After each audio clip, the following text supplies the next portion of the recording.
It's loading.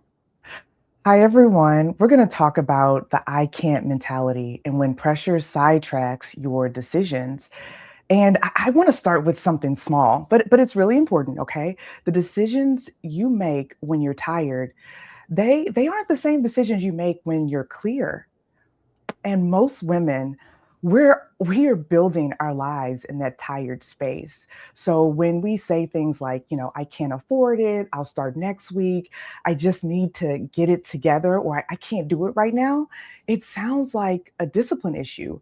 But a lot of times it's actually decision making under pressure.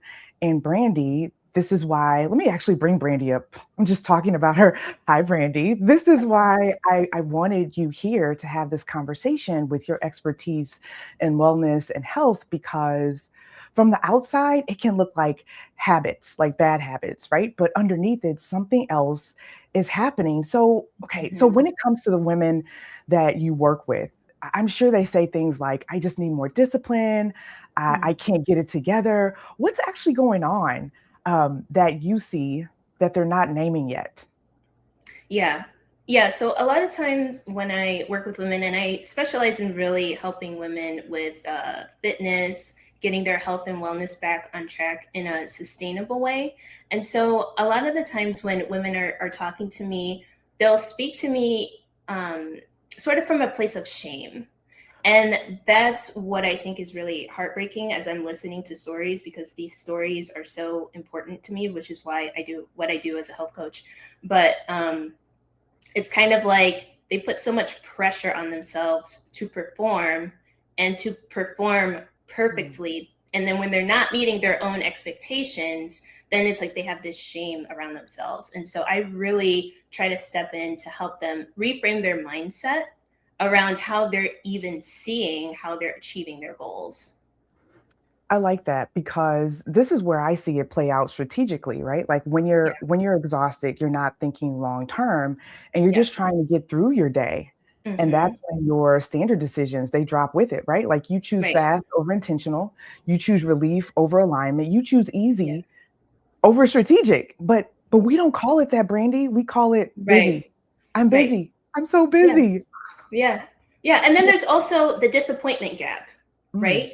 okay. Because you have an expectation, you have a goal that you want to meet, but then the things that you're doing to meet that goal aren't fulfilling it. And so you have this disappointment where you're putting in all this work and then you're not getting the results that you're doing the work for. So then that creates this huge gap between what you're doing and what you want, and you're not achieving those things with what you're doing. So a lot of times that's where that reframe comes in, is where, like, say I'm reassessing like a diet plan. So say this person has been following this plan. Even this morning, someone submitted a question to me on Instagram and they were like, I've been eating healthy for 6 months and I gained weight. And so they're frustrated, they're angry, and they're tired. Yeah.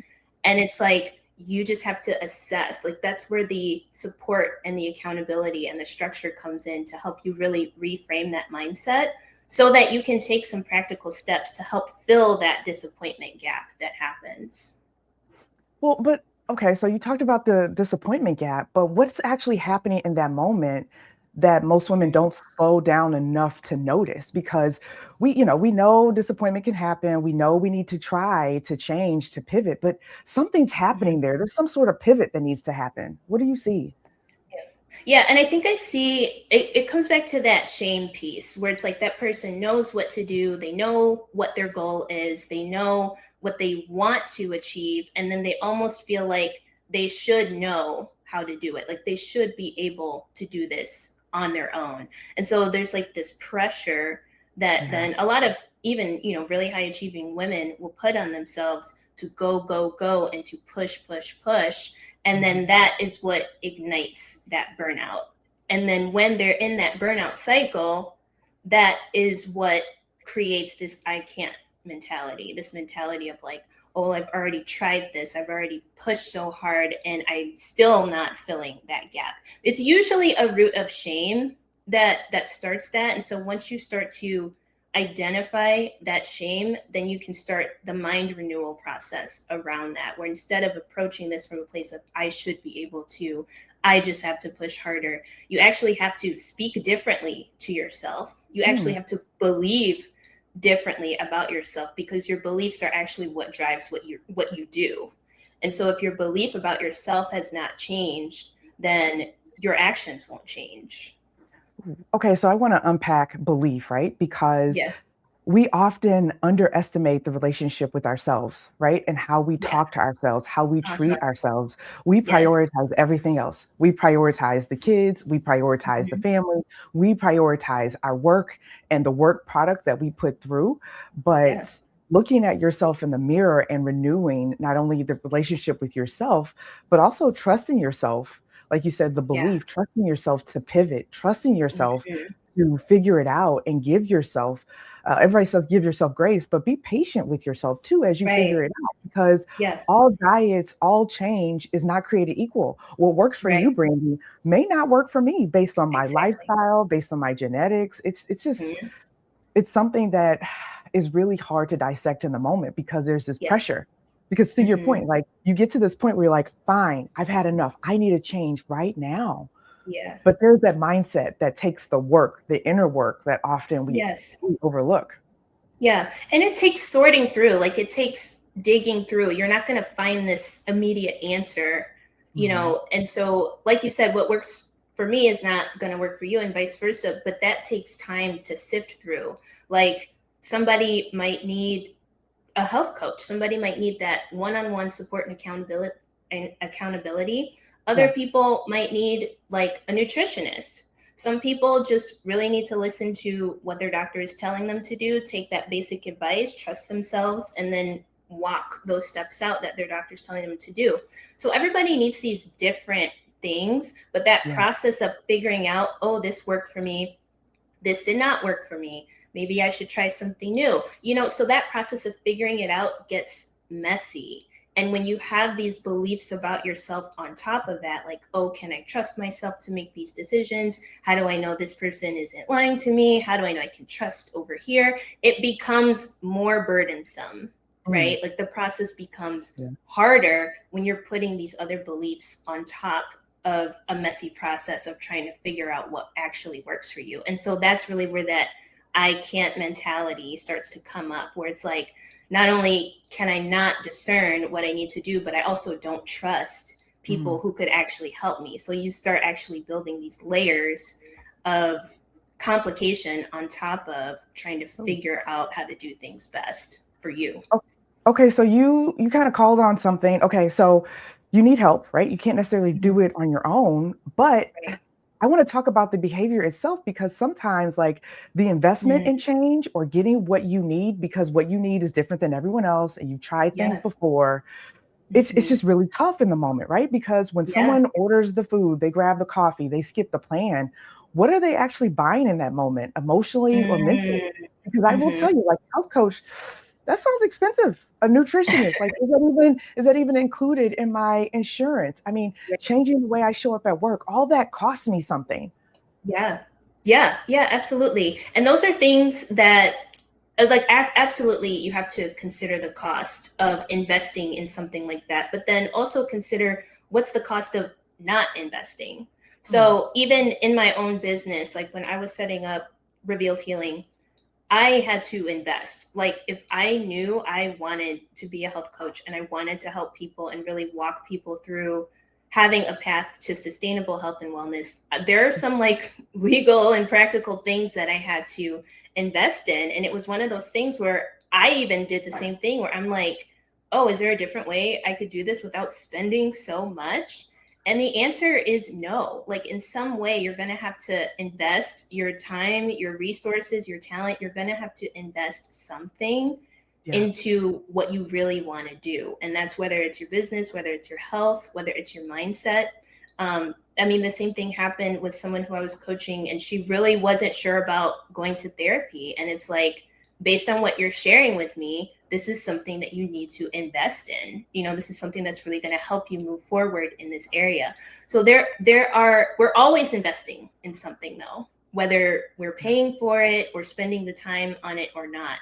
The difference is, are you investing in something that's going to impact you positively or negatively? because Yeah. I can choose to not meal prep and just, order out or have it delivered to me, but I'm investing in something else that's not going to help me physically. So we're always investing. You're never like not spending. You're always investing time, talent, energy, resources into something. You just want to make sure that you're prioritizing what's going to be best for you in this season, and that Mm. takes sorting and figuring out, and that takes discernment too. Yeah, because when you say investing, like, often Yeah. we're investing in quick relief. Yeah. We're investing in space, right? Like, Right. we're investing in one less decision, and Hmm. sometimes if we aren't choosing the right things, we're making a trade-off, right? We're solving Yeah. for the moment. Hmm. And we're reinforcing the pattern. So I like that we talked about, Yeah. like, you really have to reframe it. You really have to get to the root of it, into your belief system, Yeah. because until you see the pattern, you can't change it. And I see this a lot in corporate. Like, we are buying relief, like, and it Hmm. shows up at work all the time. Finishing this deck at 8 p.m. instead of Yeah. pushing back, or Yep. saying yes to meetings before you think about, wait, what am I sacrificing Yes. instead?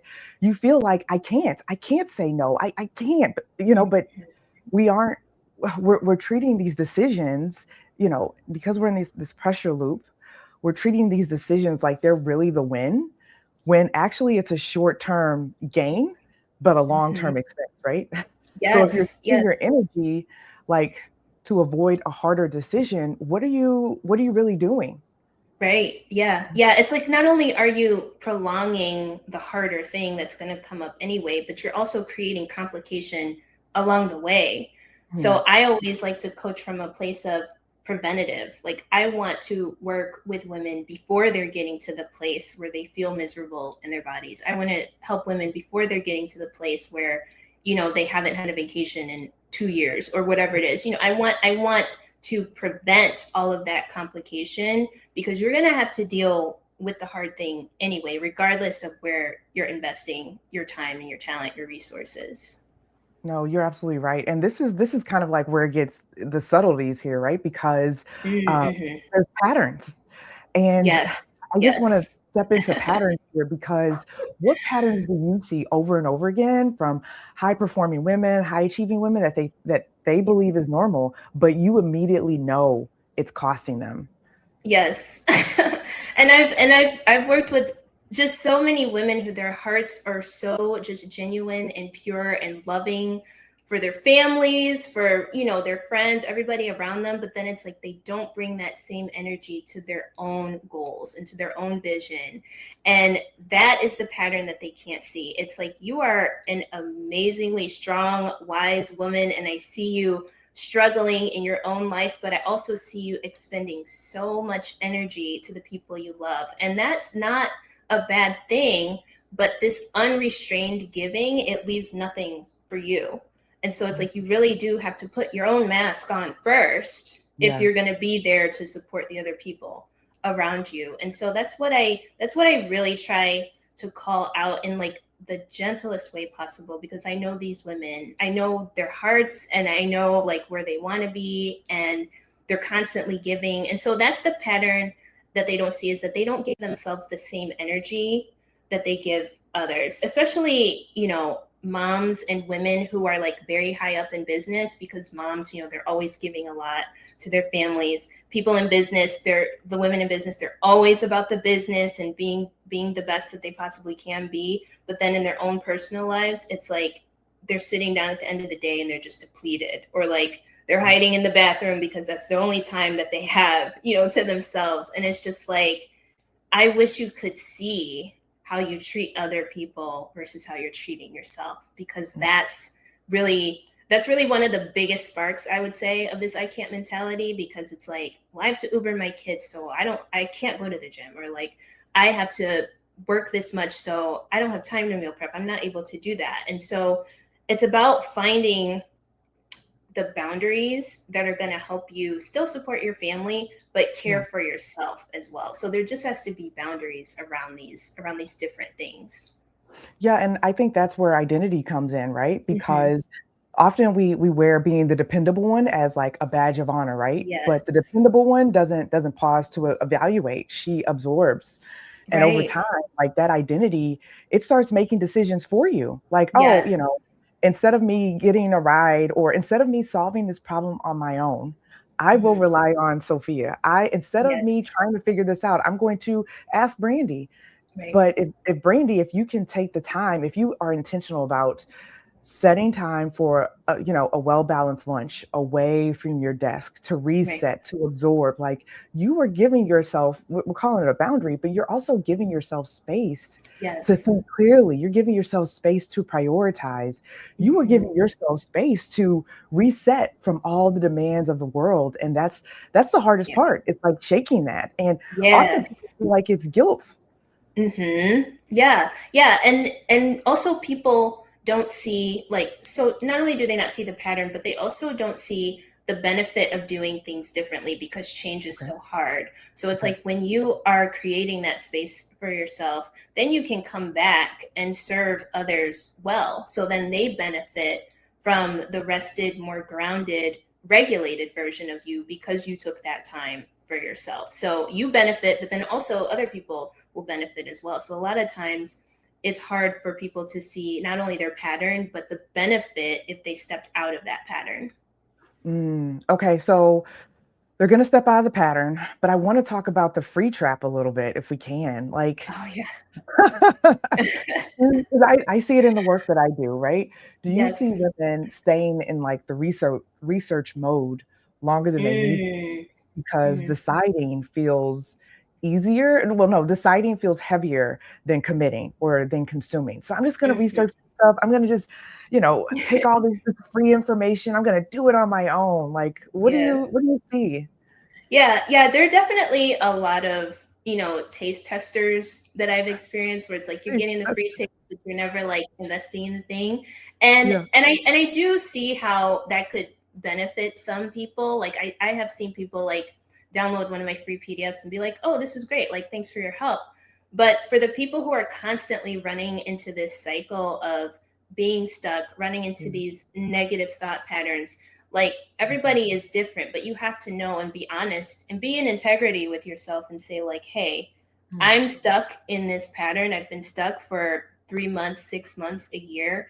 I need more help. I need more support, more accountability. And then that's where you start doing that work that can get a little bit messy of mhm, figuring out where do I need to invest? What is my priority? And let me trust myself enough to discern what would be the next best step to take. So you actually have to start coming out of that I can't mindset in order to escape this sort of hamster wheel of free taste testing. And yeah, I think that's important because if you struggle with I can't and kind of this negative mindset, it's very easy for you, if you don't trust yourself, it's very easy for you to not trust other people as well. And so if you believe that, or if you've had like a negative experience with like a salesperson, or if you've had a negative experience with, anything that you've invested in that didn't turn out how you wanted it to turn out, you might mhm, have some trust issues when it comes to investing. And then you just say, well, I just want to figure it out on my own and I'll just use these free pieces of information to sort of put stuff together. Well, now you're coming back into that cycle of putting pressure on yourself to find the right pieces of free information. And there's billions of pieces of information out there that you could choose from, and putting it together and curating it in such a way that's just perfect for you, the one person on the planet that you're pulling all this different information from, and you're trying to yeah, make a perfect plan or the perfect thing for you. That's more pressure now that you're putting on yourself to get right.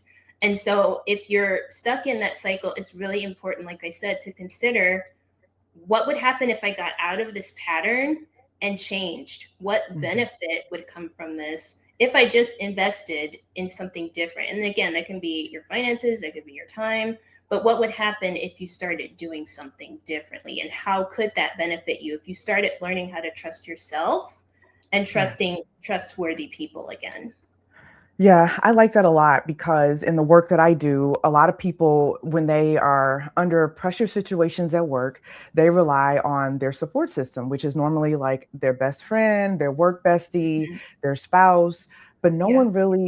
they don't really have a partner or someone that they can truly pour their raw self into to say, hey, I need Yes. support with this decision, right? Because Mhm. think about it, like your work bestie, yeah, they're here to listen to you complain, but that's it, right? They'll say, Right. "Look, I'm trying to figure it out too. Let's make it happen." Right? But when you get support, be it through a wellness coach or through like my type of support, like with one-on-one, like strategic partnership, like it's like, hey, let's really look at all of these segments together to figure out what's working, what isn't working, and get back Right. together. And Brandy, for me, I interact a lot with high performing women, and it's like they know what to do. They Mhm. just they just need the space and the consistent accountability to make it happen. And Yes. often, like I'm sure that's what your framework offers. It offers not only space to do it, but you have different levers. Like, oh, I hear this is coming up for you. Like, let's unpack that, right? Yeah, Yeah, yeah, for sure. And a lot of times in my space, when I'm coaching with women, a lot of times I work with women who have been through several things. So, like, they've done mm, this diet plan, or they've tried this popular diet, or like they've worked with this trainer at their gym, and they haven't had a good experience kind of from beginning to end. It's kind of been, oh, well, this worked and then it didn't. Oh, well, this was okay the first month and then it stopped. So, there's a lot of like disappointment, these waves of disappointment that happen with the women who I work with. And so when I'm stepping in from this space of like assessing what they've been through, acknowledging, how difficult this journey has been for them, and then also understanding that disappointment gap they have from what yeah, they've experienced to what their goal is that they wanted to achieve. So once I understand that, I can really work with them one on one on their specific issues that they've been struggling with, not yeah, doing the same stuff that they've already tried, and really doing something mm, different, implementing that change for them in a way that's manageable and like step by step. Because a lot of, I've heard of actually a lot of horror stories of trainers who have, been working with these women, and then these women are like injured, or they're not able to do some of these exercises, or it's just not sustainable. And so my big thing is, what is sustainable for you that you can do for the rest of your life? What's yeah, sustainable for you, so that you know when to shift and when to change, how much protein you're eating, when to mm, change, what kind of workouts you're doing. So my big thing is giving women the information that's going to empower them for the long term, and not just to kind of check off a box like, oh, yeah. you did your workout, okay, like next person. So really, like, what's going to help you, what blueprint is going to help you now and sustain you in the future. Yeah. Well, I will say we got a comment came up Yeah. twice about the disappointment gap. So you Mm, were hitting something on the nose that a lot of people are relating to. Just yeah. like, again, you want to do it, but I like that we're calling it out. Like the disappointment Yeah. gap will happen. It will be Yeah. there. So let's Yes. acknowledge it and then let's pivot. Let's work with it instead Yes. of running from it, right? Yeah, yeah, and definitely don't let that disappointment gap impact your future decisions, because that's how the I can't mentality perpetuates. That's how it Yeah. grows and gets bigger. So we're actually trying to normalize the disappointments that we encounter, but we're also trying to move through them in a way that's manageable and realistic. Mm. I wanted to ask before we start, winding down here, man, about any truths that you've learned along the way and all of the people that you've worked with who have hired you for Mm, support. What's something that you wish that either you hear very frequently that you wish more people were aware of, or something that just you like to share for yeah. those who are listening in? Yeah, yeah, I would say the biggest thing for me is understanding the importance of spiritual health in this process. Because, yes, we have like a very physical, practical body that needs to move and needs to eat and needs to rest. But there's also like the mental, emotional, spiritual side of us that also needs to move and rest and be fed in a way. And so, I really wish that a lot more women understood how important that non physical side of us is, Mm, because mm, that's where we start shifting our mindsets. That's where we mm, start improving our belief systems. Like, beliefs and thoughts, these things are all not physical things. And so these are all things that we also have to work on refining and growing. And I actually have this whole series that I'm working on called Spiritual Obesity and Spiritual mm, Hypertrophy, Because a lot of people know about physical obesity and like physical hypertrophy as it pertains to muscle growth, but not a lot of people understand how to do that in a metaphysical way when it comes to our soul care and when it comes to caring for our spirits. And so part of my coaching is actually working through some of those mental and physical things that people struggle with. Hmm. Wow. Brandie, this has been pretty phenomenal. I just, man, like you've been dropping so many gems here. Where can people find you? Yeah, so my website is revealedhealing.com. That really gives an overview of, what I do as a coach, different ways that you can work with me.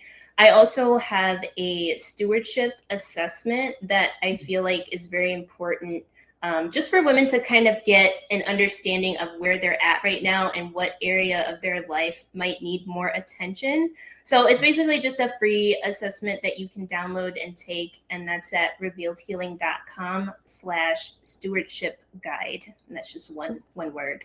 Okay, we'll put it in the comments just in case Okay. people Yeah. don't know how to spell revealed.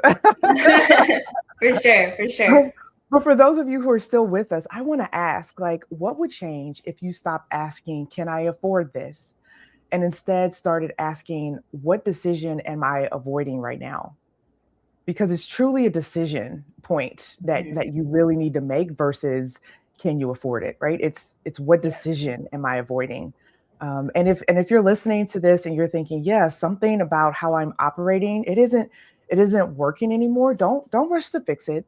Start by seeing it differently because that shift in perspective, just like Brandie was talking about, that's where everything changes. It's also the work that I do with women inside my 360 sessions, and I'll drop a link if you're curious. Brandie, thank you so much for your time Yeah. today. Yeah. Thank you so much. This was a great conversation.